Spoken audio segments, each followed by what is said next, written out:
আজকে বানাবো আমের আচার। আমাদের এখানে আমটা 12 মাসই পাওয়া যায়। প্রথমে আমি করব কি, আর আমটা বেশি দিন রাখার জন্য 1 বছরও পার হয়ে যায় কখনো যদি আমরা এইভাবে বানাই। প্রথমে আমি মশলাটা বানিয়ে নেব। একটু মেথি দিয়ে দিলাম, গোটা মেথি। এখানে দিয়ে দেব একটু পান মশলা। আমার আচার যতটা হবে ওইভাবেই মশলাটা ব্যবহার করব। এখানে দিয়ে দিব শুকনো লঙ্কা।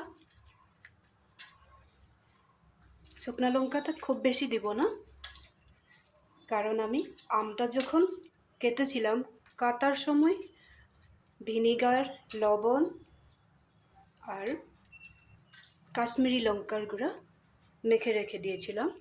আমি দেখিয়ে দেব, এইভাবে আমি মেখে রেডি করে ভিনিগারের থেকে উঠাবার পরে আমি লবণ, শুকনো লঙ্কার পাউডার আর সামান্য পরিমাণে হলদি পাউডার,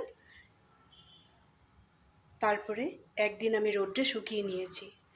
এই জিনিসগুলো আগেই দেওয়ার একটাই কারণ, আমের মধ্যে হলদি পাউডারটা আর লঙ্কার পাউডারটা খুব ভালো করে ঢুকে যাবে, আর ভিনিগারটাও একদম আমটাকে নষ্ট যাতে না হয় এইভাবে আমের গায়ে লেগে থাকবে, যার জন্য এইভাবে একদিন ভিনিগারের সাথে এই মশলাগুলো দিয়ে শুকিয়ে রেখে দিয়েছিলাম।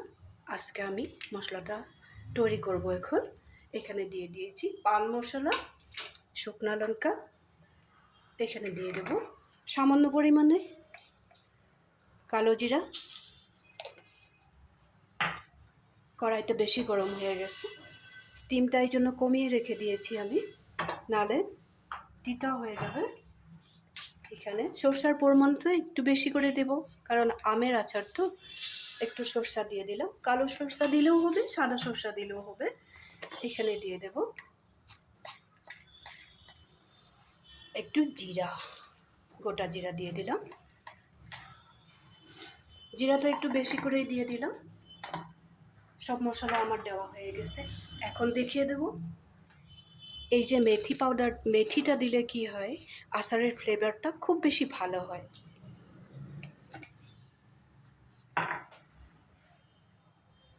এখন আমি মশলাটা ভালো করে গরম করে নেব, খুব বেশি রোস্ট করব না, নাহলে তিতা হয়ে যাবে। এইভাবে লাড়িয়ে নেব, তাহলে সব দিকে সুন্দরভাবে মিলে যাবে।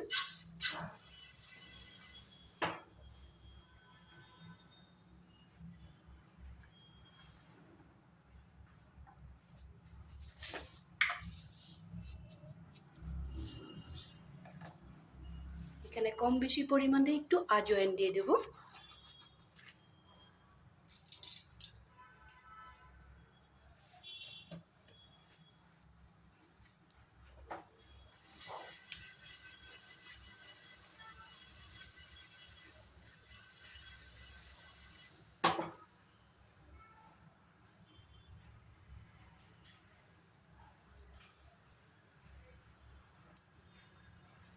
মশলাটা ফ্রাই করা হয়ে গেছে।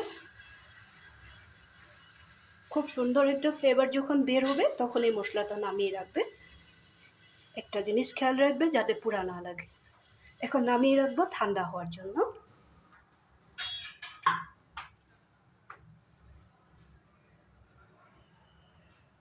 এখন আমি এখানে একটা কড়াই বসিয়ে দিলাম, অন্য একটা কড়াই বসিয়ে দিলাম। কড়াইতে আমি সরষের তেল ব্যবহার করব। তো এরকম কোনো কথা না যে আচারগুলো যে একদম ডোবা তেলে রাখতে লাগবো, এটা কোনো কথা না। একটু গায়ে মাখা তেল থাকলেই হবে। তেলটা ভালো করে গরম করে নেব। ওই যে ভেজে রেখেছিলাম মশলাটা ঠান্ডা হয়ে গেছে, তেলটাও আমার গরম হয়ে গেছে, গরম বসিয়ে দিয়েছি, গরম হয়ে গেছে। আমি এখন এই মশলাটা আধা বাটা করে নিব। একদম পুরা পাউডার বানাবে না, কিন্তু পুরা পাউডার বানিয়ে ফেললে একটুকু ভালো লাগবে না। মশলাটা রেডি করে নিয়েছি, এই ধরনের হবে। একদমই মিহি পাউডার বানাবে না, কিন্তু এই ধরনের হবে। এখন আমি কি করব, তেলটা তো গরম হয়ে গেল, এখন ঠান্ডা করে নিতে হবে। কাঁচা তেলটা ব্যবহার করবে না, কিন্তু আচার বেশি দিন রাখতে পারবে না। হয়তো কেউ কেউ হয়তো রাখে এভাবে, কিন্তু আমি বলবো যে তেলটা গরম করে ঠান্ডা করে নিতে হয়। এখন আমি গ্যাসের ফ্লেমটা অফ করে দিলাম। এই তেলের মধ্যে আমি রেডি করে রাখা আমটা দিয়ে দেব। আমটা একেবারে ছোট ছোট পিস করবে।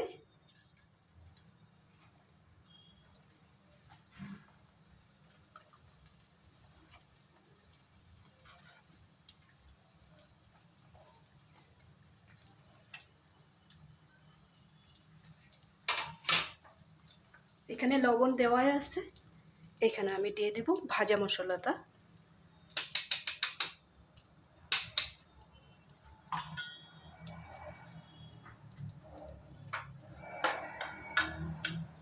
মনে রাখবে এই সময়টাতে গ্যাসের ফ্লেমটা কিন্তু অফ করে রেখেছি।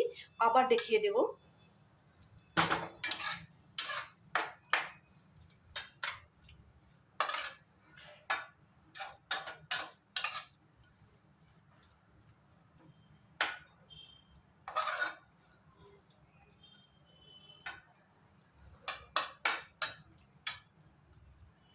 এই সময়টাতে আমি আরও একটু ভিনিগার অ্যাড করব। এইভাবে যদি আমরা করি তাহলে এই আমের আচারটা বেশি করে বানিয়ে রাখতেও পারা যায়, আর 1-1.5 বছরের উপরেই থেকে যাবে। আবার একটু ভিনিগার দিয়ে দিলাম।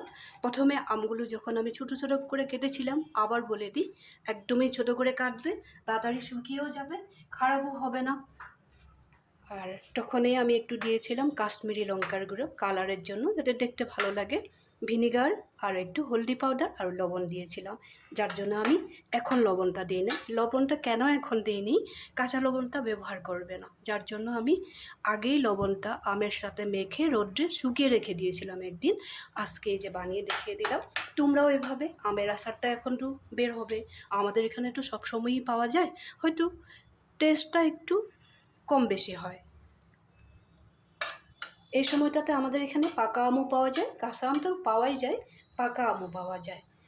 আমার আমের আচারটা এইভাবে রেডি হয়ে গেল। এখন আমি দেখিয়ে দেব কি করব, দেখাচ্ছি। একটা স্টিলের থালা নিয়ে নিয়েছি, এটার উপরে একটা ফয়েল পেপার দিয়ে দিয়েছি। কেন দিয়েছি, স্টিলের থালাটা আমের আচারটা আমি আরও 2-1 দিন রোদ্রে দিয়ে রাখবো, তো তখন স্টিলের থালাটা কালো কালো দাগ হয়ে যাবে, যার জন্য একটা ফয়েল পেপার ব্যবহার করলাম। এটার উপরে আমি আচারটা এখন নামিয়ে নেব। তারপরে আমি 2-3 দিন রোদ্রে দিয়ে রাখবো, তারপরে বোতলে ঢুকাবো।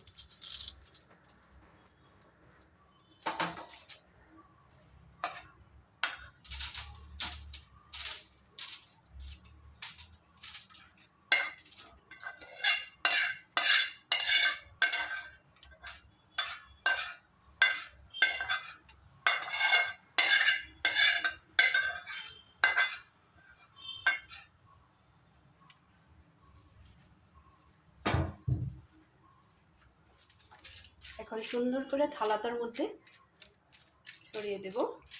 তারপরে আমি একটু ঠান্ডা হয়ে গেলে, একটু তেলটা গরম আসে, এখন এই রোদ্রে দিব না, কিছু সময় পরে আমি রোদ্রে দিব। রোদ্রে একদিন দিব না, 2-3 দিন রোদ্রে দিয়ে তারপরে আমি যখন খাওয়ার উপযুক্ত হয়ে যাবে তখন আমি বোতলে ভরে রাখবো।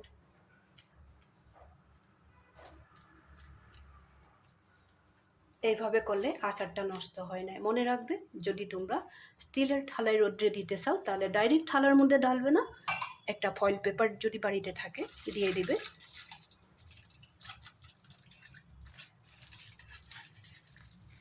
আমের আচারের রেসিপিটা যদি তোমাদের ভালো লেগে থাকে তাহলে লাইক শেয়ার করবে, বাড়িতে বানাবে। এখন তো আম বের হবে, আর বেশি দিন নেই, আম বড় হয়ে যাবে, বের হবে। তোমরাও এভাবে বানিয়ে 1-1.5 বছরের জন্য বেশি করে বানিয়ে রেখে দিতে পারো। এই কাঁচা আমের আরও অনেক ধরনের রেসিপি আছে, আমি তোমাদেরকে দেখাবো। আজকে এটা টক বানিয়েছি আমি, একদিন মিঠা আচার বানিয়ে তোমাদেরকে দেখাবো। আর যখন আমটা ছোটো করে কাটবে তখন ভিনিগার লঙ্কার গুঁড়া আর লবণ দিতে আর একটু হলদি পাউডার দিতে একদমই ভুলবে না। এই কয়টা জিনিস কিন্তু পরে দেবে না, আর লবণটা পরে দেবে না, আর কাঁচা লবণটা একদমই ব্যবহার করবে না। লাইক শেয়ার করবে, সাথে থাকবে, সুস্থ থাকবে, ভালো থাকবে, কমেন্ট করতে ভুলবে না।